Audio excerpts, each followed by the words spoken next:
Əziz izləyicilərim, dəyərli xalqım, millətim, yenə subay qızların evdə qalması. Bir ailədə 3 qız, 4 qızlar var ki, bu qızların bəxti bağlıdır. Hara gedirlər, yenə də ki, 35 yaşı, 45 yaşı var. Bu insanlara təzəlikdə yenə özünün dayısı arvadı gətirib, yağ sürtüb, evlərə əməl sürtüblər, yağla olunubdur. Qurd yağından indi həmin qızlar pastil xəstəsində, ana ölümcül vəziyyətdə, zəhmət olmaz, oradan bir dənə nəsə verərdiniz.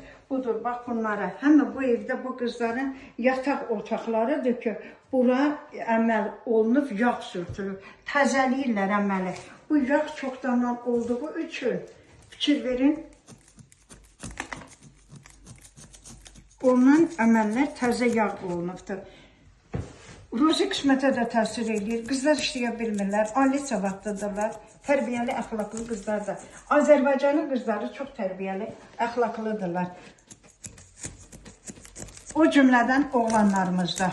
Təzə gətirib bu evə yenə dua da qoyublar ki, həmin evə təsir eləsin.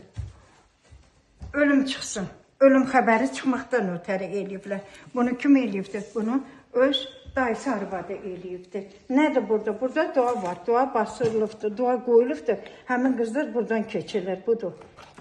Bax, bax, bax.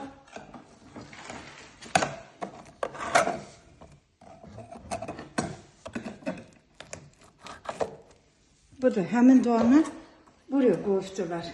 Ki, bəxti bağlanmaqdan ötər. Apis əməl eləyənlər, Allahdan qorxun, bəxtimizi Allah bağlasın ki, bu cavanların həyatıyla, bəxtinlə oynamayın. Allahdan qorxun. Allah sizləri qorusun, dəyərli xalqım, millətim. Sağ olun, salamat qalın.